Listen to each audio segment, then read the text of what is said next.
वक़्त साहब नेतन याहू और फिर अभी इसराइली वज़ीर दिफ़ा हर रोज़ नया बयान जारी करते हैं कि अब उन्होंने कहा कि ख़ामेनी का वजूद जो है वो मज़ीद बर्दाश्त नहीं किया जाता। तो वक़्त साहब अगर ख़ामेनी को असैसिनेट किया जाता है तो फिर हिज़्बुल्लाह के भी एक्टिव होने का जो है वो देखिए, आप ये समझ लें, जिस ईरान को मैं जानता हूँ, जिस ईरान को मैंने बड़ा क्लोजली स्टडी किया है, उस तक पहुँचते पहुँचते उनको पूरी ईरानी कौम को ख़त्म करना पड़ेगा। He is not a vulnerable target, he is not Saddam Hussain. ना ही उनको ये तवक्को रखनी चाहिए कि वो आसानी से जब चाहेंगे। दोनों ने झूठ बोला है जी, नेतन्याहू ने भी झूठ बोला है, प्रेसिडेंट ट्रंप ने भी झूठ बोला है। He is not vulnerable. ये बहुत, मैंने कहा ना कि जो ईरानियन सोसाइटी को जानते हैं, जो पासदारान को जानते हैं, जो 7 सिक्योरिटी टीयर्स को जानते हैं, उसको पेनिट्रेट करना बहुत मुश्किल है। ठीक है, कुछ रिसेंट मिसालें ऐसी हैं जिससे डर लगता है। मिसाल के तौर पर इस्माइल हानिया जिस तरह से शहीद किए गए, जिस तरह से अभी हाल ही में ये अचानक हमला करके जो साइंसदान हैं और जो मिलिट्री लीडर्स हैं वो हुए, लेकिन जो ख़ामेनी है, he is not that comfortable a leader. ठीक है जी। साहब, इंटरनेशनल एटॉमिक एनर्जी एजेंसी के डायरेक्टर ने जो है वो ईरान के जोहरी प्रोग्राम से रिलेटेड कुछ बातें की हैं। मैं चाहती हूँ आप उस पर कमेंट करें, फिर हम आगे बढ़ते हैं। सुनवाएंगे? कमेंट करें उस पर। देखिए, बात यह है कि IAEA की तरफ से 3 मौक़ों पर यह कहा जा चुका है कि ईरान एटम बम नहीं बना रहा जी।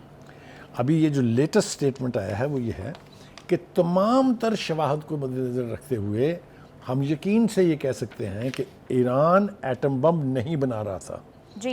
मेरे ख्याल से इस वजाहत के बाद ये अब तराना जो गाया जा रहा है ये अब बंद हो जाना चाहिए। दूसरी बात यह है कि उन्हें खदशात क्या थे। उनका ख्याल ये था कि ईरान के जो न्यूक्लियर एसेट्स हैं, यानी ख़ास तौर से जो अफसुदा यूरेनियम है, उसका पता नहीं है कि अब वो कहाँ है। भाई वो क्यों पता लगेगा आपको? ईरान ने तो बर वक्त आपसे कह दिया था कि जब भी कभी इसराइल हम पर हमला करेगा हम इसको महफूज जगह पर मुंतकिल कर देंगे। स्टेटेड पोजीशन है, यानी आप ये चाह रहे हैं कि वो फटाफट आपको बताएं कि ये रखे हुए हैं ताकि आप उनको तबाह करना आपके लिए आसान हो जाए।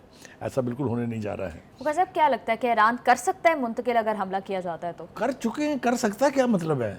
मतलब कोई दो राय नहीं इसके बारे में। बड़े बेवकूफ़ लोग हैं जो इस तरह की तवक्को रख के बैठे हुए हैं। That is in safe hand. अच्छा जी, डिप्लोमेटिकली अगर आप देखें सूरत हाल तो फिर बहुत कुछ हो रहा है, और मेरे ख्याल से जो ट्रंप ने पॉज लिया है उसकी भी वजह यही है।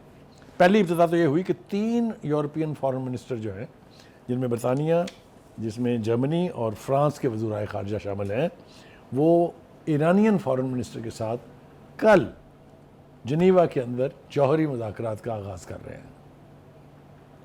फर्स्ट इंडिकेटर जी। दूसरा इंडिकेटर यह है कि ईरान के मुतालबे पर, जिसकी सपोर्ट की है चीन, रूस और पाकिस्तान ने, सिक्योरिटी काउंसिल का इजलास भी बुलाया गया है। और मैं आपको ये बताऊं कि मुझे पता नहीं क्यों लग रहा है, ये मेरा हंच है, आई कैन बी रॉन्ग, क्योंकि अमेरिका ने इसराइल के बारे में आज तक कोई करारदाद पास होने नहीं दी है।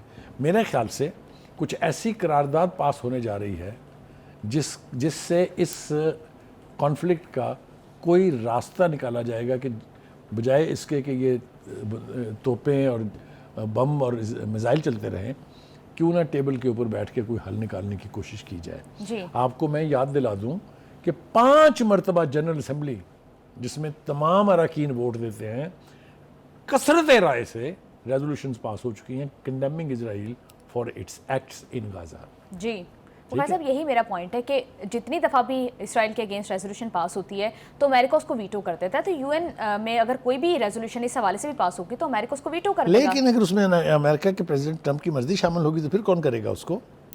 आपको लग रहा है कि उनकी मर्जी शामिल है? मुज़ाकरात के लिए वो तैयार है? कुछ बड़ा होने वाला है। ईरान से मुज़ाकरात के रास्ते खुले हैं। मैंने ये रास्ते बंद नहीं किए हैं, ये मैं थोड़ी कह रहा हूँ, ये वही कह रहे हैं ना। That means there is a room. वो रूम जो है उस तक पहुंचने की कोशिश की जा रही है। देखिए जनाब, रूसी सदर ने ये कहा है कि मैं प्रेसिडेंट ट्रंप से और इसराइल के नेतन्याहू से राब्ते में हूँ, और मैंने उनको ये बावर कराया है कि जहाँ आप इसराइल की सलामती की बात करेंगे वहाँ ईरान के मफादात को मद्देनज़र रखेंगे। बिल्कुल। कोई वन साइडेड फैसला वो कहते हैं कि कबूल नहीं होगा।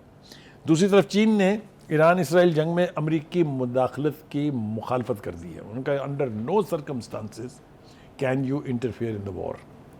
तो दोनों ही ममालिक की, जिनके ईरान के साथ बहुत अच्छे ताल्लुकात हैं और जो they are power to reckon with, मतलब है وہ کوئی افریقہ کی ریاست تھوڑی ہیں, بالکل دے آر سپر پاورز. تو ان کی طرف سے اس قسم کے بیان کا آنا یہ بھی بہت اطمینان کا باعث ہے ایرانی قیادت کے لیے کہ دے آر ناٹ آئسولیٹڈ, وہ اکیلے نہیں ہیں. اور پھر پاکستان کے پرائم منسٹر نے کل جو کچھ کہا وہ بھی ہمارے سامنے ہے, اس سے پہلے جو ہمارے ڈیفنس منسٹر نے کہا وہ بھی ہمارے سامنے ہے, جو بلاول بھٹو زرداری نے پوری دنیا کے اندر سفارتکاری کے دوران باور کرانے کی کوشش کی ہماری پوزیشن ہے, یہ سب کچھ ہمارے سامنے ہے.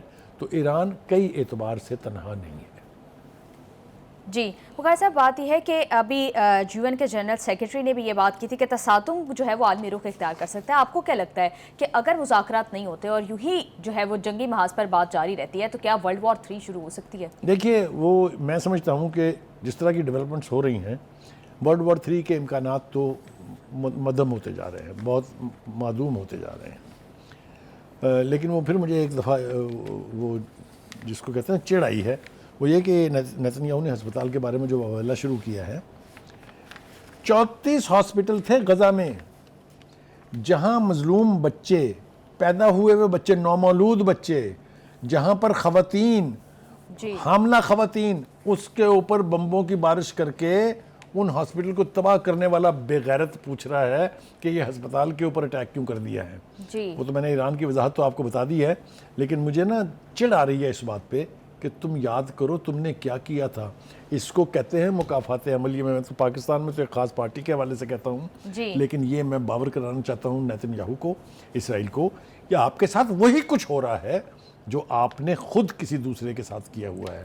اس کو کہتے ہیں اللہ کی لاٹھی بے آواز ہے. بخاری صاحب, سابق ایرانی ولی عہد رضا شاہ پہلوی بھی اب دوبارہ سے اٹھ کھڑے ہوئے, انہوں نے ایران کے جو اگلی حکومت آئے گی اس کا منصوبہ دے دیا ہے. جب آپ نے پچھلی دفعہ اس کا ذکر کیا تھا تو میں نے آپ سے پوچھا تھا who is she? He is an idiot. Absolutely. He is a legacy of the شہنشاہ's rule, جس کو وہاں کی عوام نے ریوولٹ کر کے ملک سے نکالا تھا.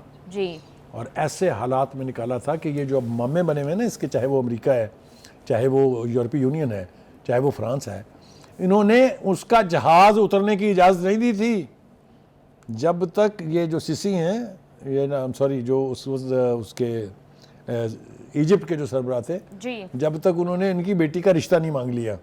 تو کہنے کا مطلب یہ ہے کہ جس کو عوام نے اس شدت کے ساتھ رد کیا ہو, اس کی یہ اولاد جو اچانک نمودار ہوئی, کبھی پہلے سنا آپ نے ذکر اس کا؟ نہیں. تو اس کی تو مجال, اس کو کہیں گھس کے دکھائے ایران میں. تو یہ ساری, میں نے کہا نا کہ یہ ویسٹ کی کوششیں ہیں. ہمارے ہاں بھی بہت سارے ایسے کریکٹر ہیں جن کو گروم کیا جا رہا ہے. میں نام لوں گا خاتون کا, بچی کا, تو پھر آپ کو سمجھ تو آئی گئی ہوگی میں کیا کہہ رہا ہوں. کہا گیا جب وہ 9 سال کی امریکہ کی ایمبیسی کے کہنے کے اوپر ویڈیوز بنا رہی ہوتی تھیں, تب سے ان کو سلیکٹ کر لیا گیا تھا کہ ان کا کوئی نہ کوئی رول ہے آنے والے زمانوں میں.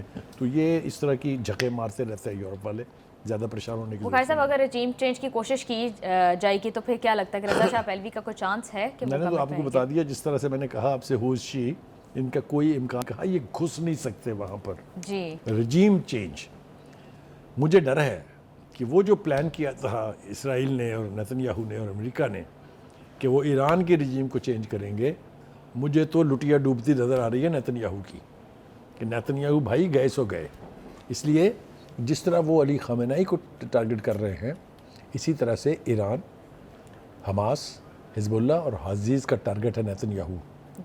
کہاں تک بچیں گے موصوف, یہ دیکھنے سے تعلق رکھتا ہے. بخاری صاحب بالکل ٹھیک کہہ رہے ہیں. جنگ کا 7واں روز ہے, دونوں سائڈ پر سویلین کیجویلٹیز جو ہیں وہ ان کے تعداد بڑھتی جا رہی ہے, لہٰذا اس ساری صورتحال کو اب ختم ہونا چاہیے اور مذاکرات سے معاملات کو سیٹل ڈاؤن کرنا چاہیے. پروگرام میں یہاں وقت ہوا ہے ایک بریک کا. Stay with us.